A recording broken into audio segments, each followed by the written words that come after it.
হ্যাঁ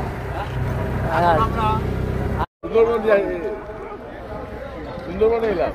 দাও দাও দাও।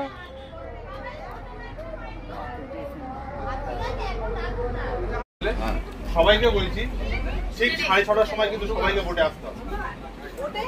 6:30টায় ভোটে আসতে হবে। স্নান করবেন কখন? কেন ভোরবেলা করবো? একদিন ভোরবেলা স্নান করে দেখুন না কেরম লাগে।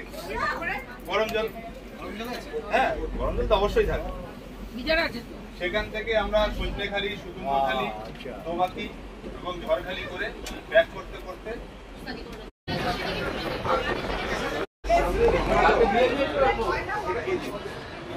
ব্যানার্জি বাড়িতে জানি